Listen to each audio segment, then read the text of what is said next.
The structure of today's talk is that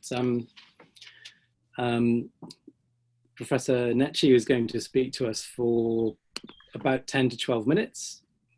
And after that, we're going to have a sort of a structured discussion, which Eric Wilberding is going to lead. And the purpose of that is twofold, really. One is to draw out the themes and the ideas that Professor Necci has introduced to us. And the other is to, well, leading on to that, they're connected, is to allow us as a community to really reflect on, in the light of what Professor Necci has spoken about, to reflect on our current situation and to look to the future. So the title of this series of talks, Marymount Looks Forward, is deliberately optimistic in tone, and it perhaps tries to embrace the idea that we're in a unique position now to almost rethink the future, or to envision it in perhaps a more optimistic way than perhaps we've got into the habit of doing so in the last few years. So welcome to the first of our series. We are taking this opportunity as a community to ponder what has been a long series of traumatic and tragic events, but to use this new perspective to look forward with hope.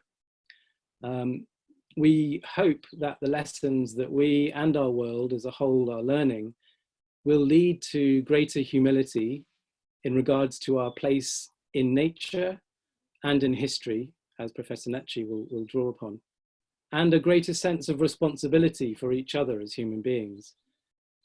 So this series is an invitation, in a way, for us to listen to inspirational ideas from eminent speakers, and then as a community to discuss together our future. During the talk and the discussion that follows, we invite you to use the chat function in Zoom, and if you haven't found it, you could sort of explore and locate that, to ask questions as they occur to you. Obviously, these are public comments, so please make them appropriate.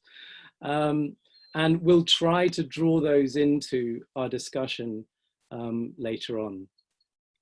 As I said, we're delighted to welcome Professor Alessandra Necci, who is a celebrated historian and author and member of our Marymount community.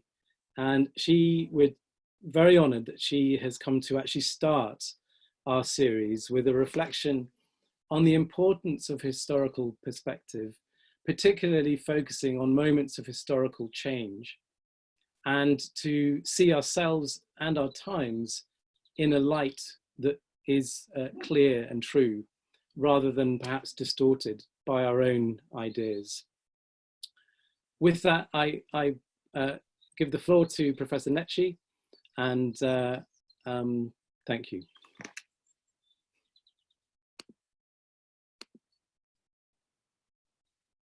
Thank you very much. Good afternoon, everyone. I wish to greet and thank for this opportunity Mrs. Sarah Gallagher in particular, as well as teachers, students, and the entire Marymount community. We are crossing an extremely delicate moment. We are navigating unknown seas. But even if for all of us this is a new situation, we cannot say that it has no precedence in history. As we will see, the human adventure has been full of dramatic events. And I would like to say that the generation of our children and maybe ours has been very lucky from a certain point, because after the end of World War II, we have not known conflicts of such scale or health crisis like this one. So I would like to start my speech coming back.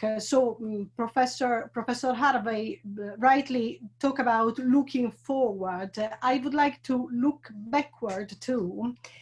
And I would like to return to a topic that is obviously very dear to me, the importance of history. You know, knowledge of history is not just an exercise of erudition, and it's not an image to preserve just for a romantic nostalgia of the past. It's not an old picture, black and white. History is not just understanding of the past. History is a compass to navigate in the present and try to imagine and build the future.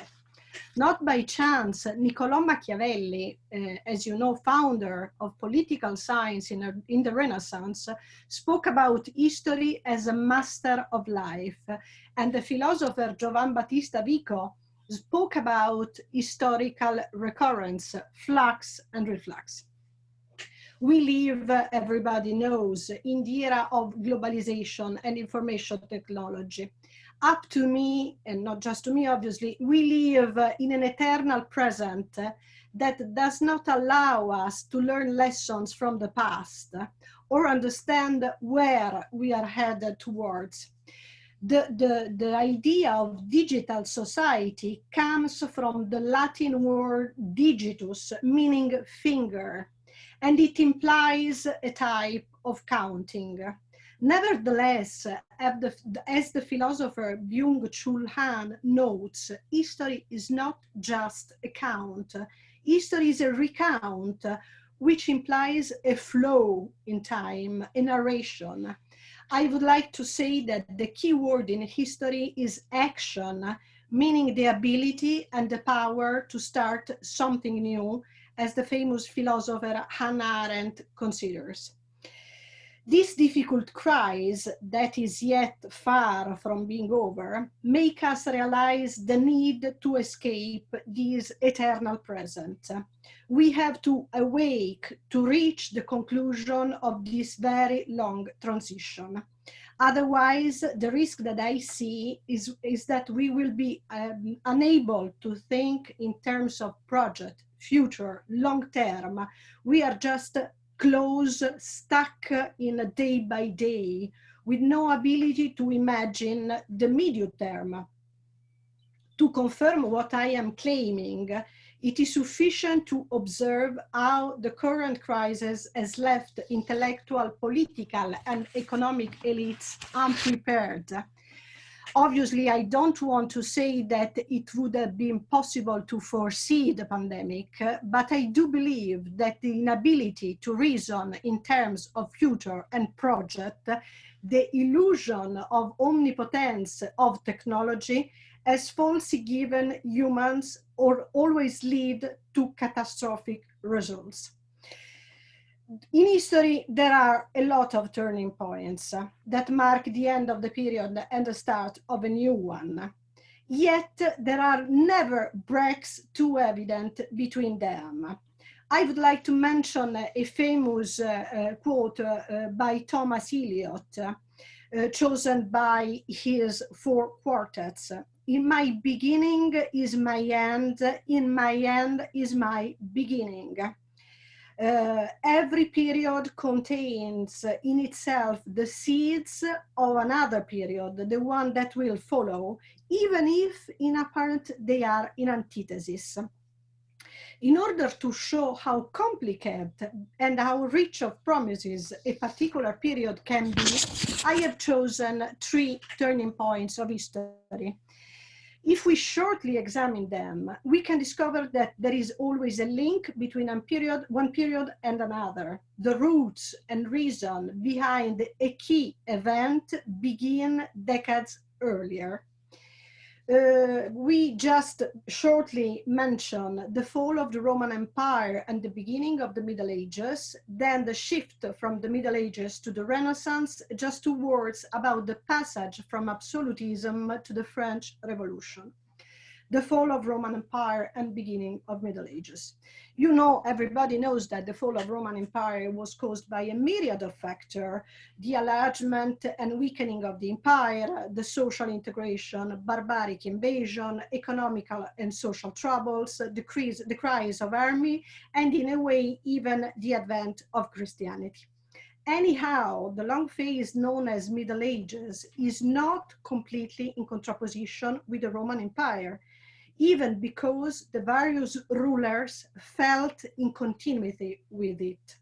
The Middle Ages, you know, traditionally begins with the fall of the Western Roman Empire in 476, and ends with the discovery of America, so for 1492. You know that Middle Ages has suffered a very bad reputation. Already the name age in between indicates a period amidst two eras, the ancient and the modern, and the period without a true identity. But this is not exactly true. Things are not exactly like this. You know also that Middle Ages is divided into two periods. The High Middle Ages ends around the year 1000, and effectively it corresponds to a complicated phase in which Europe experiences invasion, becomes poorer, there is a depopulation of the city and a regression to agriculture civilization. The Roman Church is really the only point of reference. Monasteries become centers of prayer, study, transmission of knowledge. In any case, not all the High Middle Ages is the same, because you know that there is a first turnaround when Charlemagne is crowned emperor of the Holy Roman Empire, Christmas of the year 1800. And Charlemagne reunites the territories of the former Roman Empire, rebuilds the domain, relaunches cultural, social, economical life.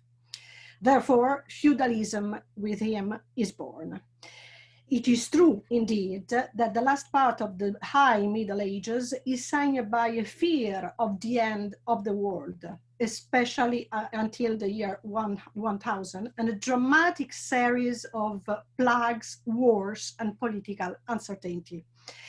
I must say that for certain aspects, this part of our history remembers our age, with the obvious difference that we live in a technological Middle Age. Not by chance, a book of our times written by the French Alain Menck, referring to the contemporary world, called the New Middle Ages. So up to some person, we are in a new Middle Ages, even if a technological one.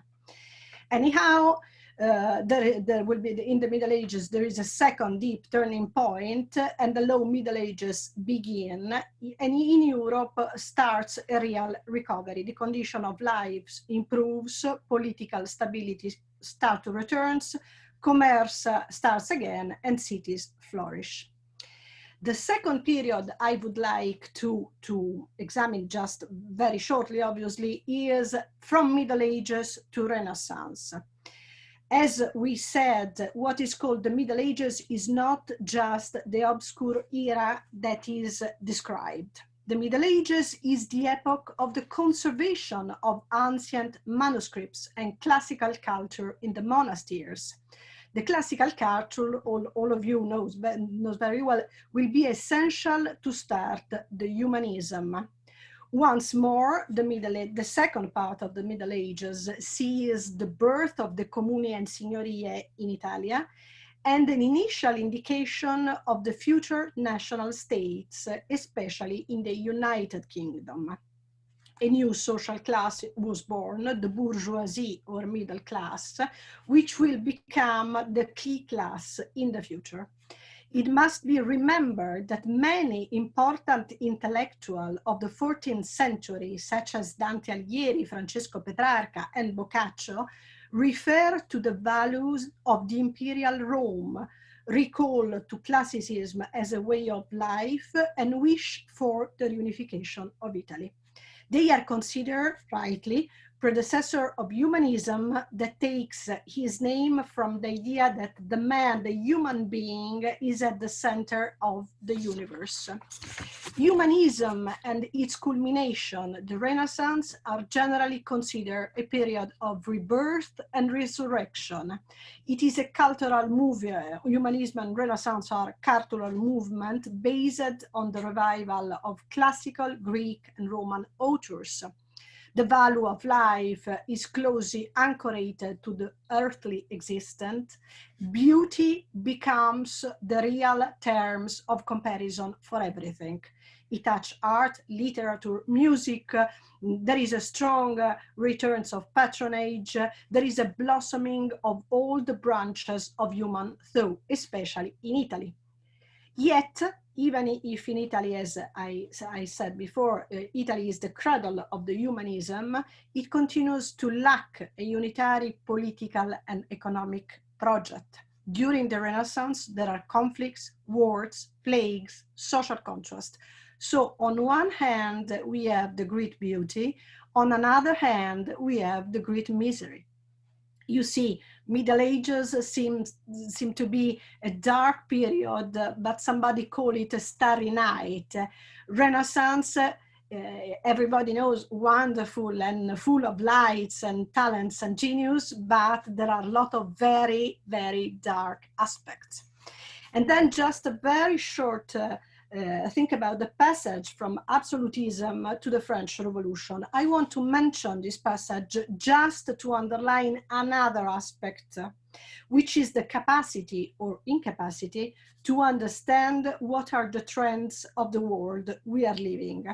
In the 18th century, the age of enlightenment sees the development of important ideas and suggestions, like freedom for all human, equality, responsibility, recognition of a series of rights. It's a period in which we find the public opinion and the power of thinker, philosopher, free thinkers. But I want to add that it's very indicative to see that the King of France, Louis XVI, and a great part of the nobles had not perceived at all what was happening around them. There is a very known quote from the King's diary on the day of the taking of the Bastille, very famous. The king written down rien, meaning nothing particular has happened. The inability to understand the events, to stay above the circumstance and try to rule them, the incapacity to take responsibility is one of the reasons of the subsequent fall. Coming back to the present, well, I know that what's happening is something unpredictable, it goes out unprepared, but we must always consider that the history of our ancestor has been constellated of wars, economic crisis, pandemics, etc. In this particular period, the illusion of Homo Deus, which is, as you know, the title of a book by Harari, the illusion of a human that believed to be a god has really fallen. The omnipotence and omnipresence of the artificial intelligence cannot substitute the human being. Information technology, everybody knows that, is very useful. In particular, in this period, we have remote learning, smart working, video calls. We can be in touch with relatives and friends. We can order food at home, etc. But it is just an instrument. It cannot give answers. It cannot find solutions. Only by rediscovering our humanity with all our talents and fragility, only rediscovering solidarity, sense of the community as the Marymount has done all this period, we can broaden our horizon. We can learn from history. We have to respect the relation between each other and the world, the nature. so we can hope to learn a useful teaching from the current pandemic. Only by giving culture in the broadest meaning of the word the role that it deserves, we can take a real advantage from this lesson. I want to add that every crisis can find solutions and perspective for the future. And very often, if we think about the Italia after World War II, very often there is a new rebirth.